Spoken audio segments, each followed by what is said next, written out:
Pozdravljeni. Zopet je teden naokrog in na vrsto je prišel naš običajni komentar novic, kjer si bomo kot ponavadi pogledali vse tisto, kar se je zanimivega zgodilo v preteklih dneh.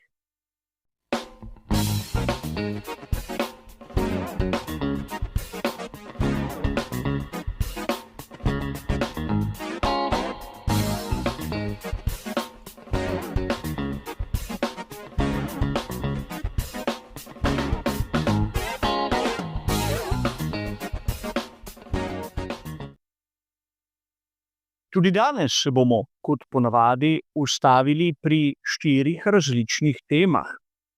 Vkolikor vas zanima, kaj piše v citiranih člankih, imate kot običajno bližnjice do originalov navedene v opisu. V samem prispevku pa slika v barvah pomeni, da navajam tisto, kar sem prebral že v prej omenjenih člankih. Ko se slika spremeni v črno-belo, pa dodajam moj osebni komentar oziroma moje osebno mnenje. Tako, tokrat smo na hitro ponovili pravila tega malce drugačnega formata, zato se lahko kar takoj lotimo prve današnje teme.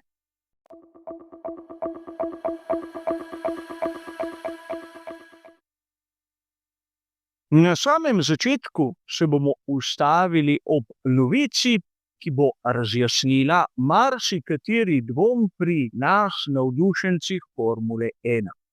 Kot poroča spletni portal Planet F1 3.6. je bila odločitev za tisto zadnjo menjavo pri ekipi Red Bull Maxova.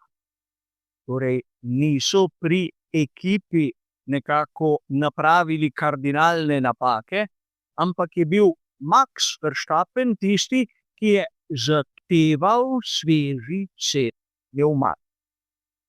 In seveda po strategiji, ki je imela 3 postanke, mu ni ostalo na razpolago nič drugega kot set pnevmatik hard.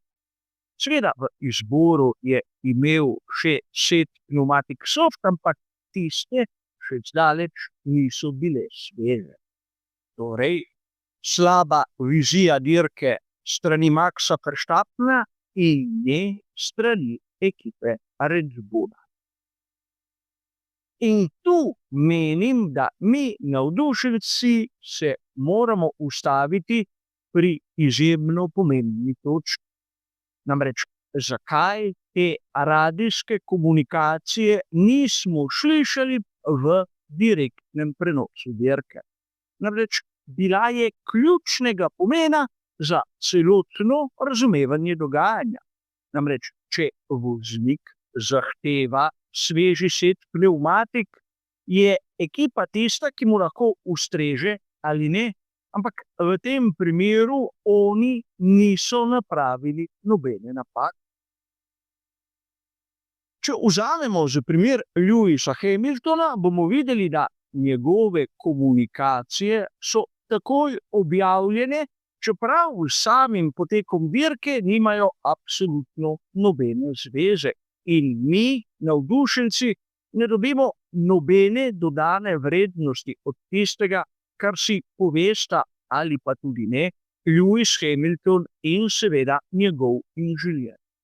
V primeru, ko bi to res bilo pomembno, pa smo vedeli, da niso niti kasneje objavili praktično informacije, ki je bila ključna. Kot sem že mnogokrat dejal, mogoče v režiji želijo dramo, ne pa dirke. A pustimo sedaj to. In poglejmo si, kaj sem pripravil za drugi današnji sklop novic.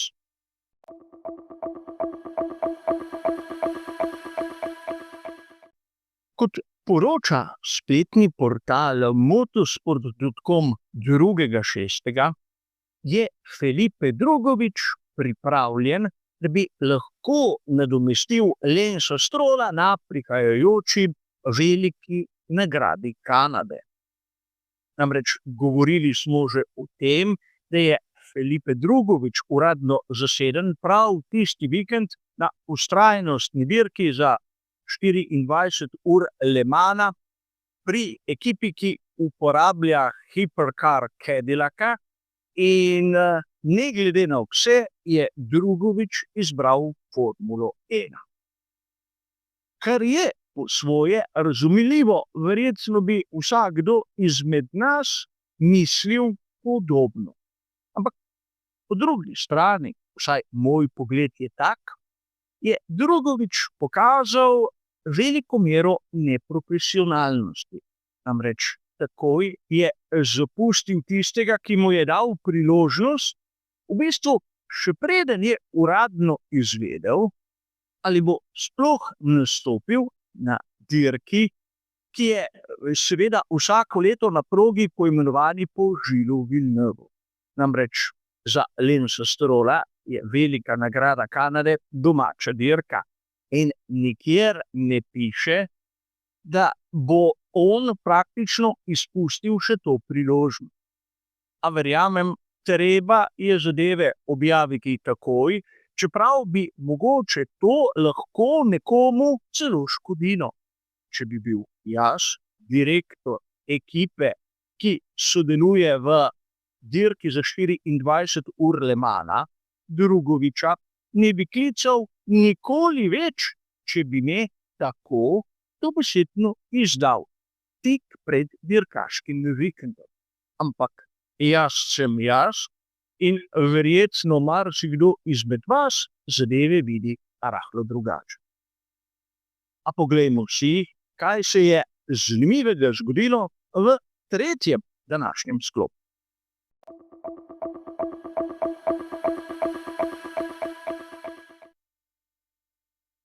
V današnjem tretjem sklopu se bomo ustavili ob sestavku, ki je bil objavljen na italijanskem spletnem magazinu Dagospia 2.6. Dagospia kot spletna stran povzema vse tisto, kar objavijo drugi portali, seveda s svojim komentarjem.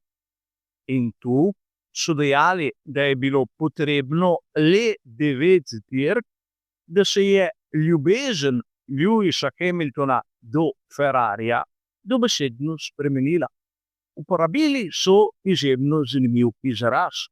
Namreč dejali so, da je bila ljubezen med Hamiltonom in Ferrarijem tako dolgoživa kot maček na obvoznici. Za tiste, ki ne poznate italijanske nekulture. Ko gredo na poletne počitnice, mnogokrat zapustijo hišne ljubljenčke prav na avtocesti, kar pomeni, da je njihova usoda zapečatena. In biti tako dolgoživ kot maček na obvoznici pomeni, da je tvoje življenje izjemno kratko. Ampak tu se lahko res začnemo spraševati, kaj se je zgodilo, kam je izginil ves tisti entuziazem, ki smo ga videli še pred nekaj meseci. Spomnimo se, navijači so celo sekali drevesa, da bi bolje videli Lewisa Hamiltona v Fiorano. Minilo je le 9 dirk za veliko nagrado in ne smemo pozabiti, da edino delno zmago letos za Ferrari je dosegel prav Lewis Hamilton na Kitajskem. Ampak izgleda, da znotraj skuderije nima tiste podpore, ki si jo želi, ki jo rabi. In prav tu je velik kamen spotike. Namreč izgleda, da si skuderija Ferrari ne želi Lewisa Hamiltona, zato ga ne podpira, ne daje nobene prednosti in rezultati so tu. Razumljivo je, če se tako obnašaš do, na primer, Carlosa Sainza mlajšega, ker po pravilniku moraš imeti 2 bolida. Ampak govorimo tu o Lewisu Hamiltonu, ki vam je lahko všeč ali pa ne, ampak vseeno je Lewis Hamilton tisti, ki je zapisan v vseh knjigah Formule 1 in večkrat omenjen kot na primer Charles Leclerc. In to je dejstvo, ne smemo govoriti tu o kakšnih osebnih preferencah. A kaj se bo zgodilo v bodoče, bomo kot ponavadi ugotovili skupaj. Nam je pa ostala še četrta današnja tema.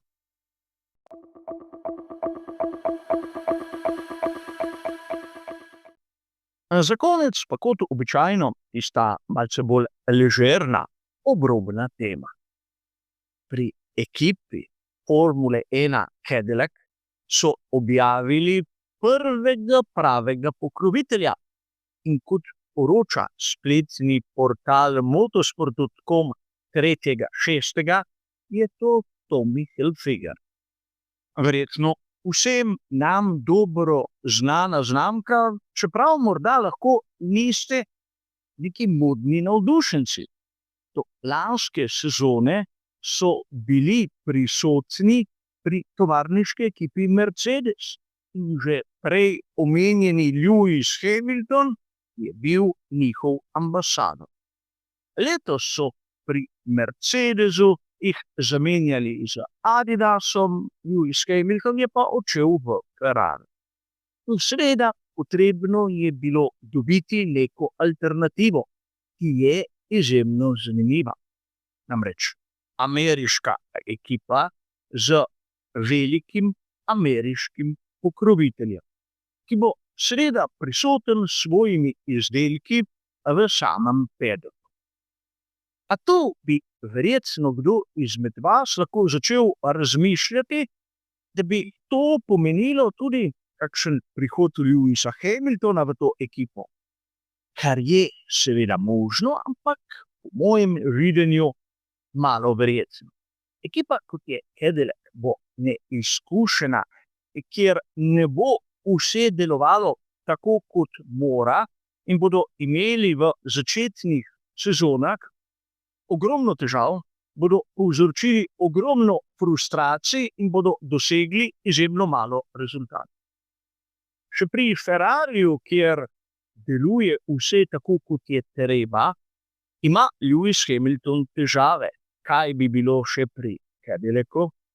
Ne vem.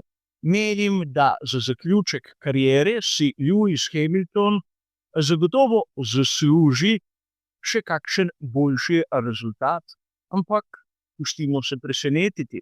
Vsekakor to je bila zadnja novica današnjega komentarja. Seveda, kot običajno, hvala za vašo pozornost in nasvidenje.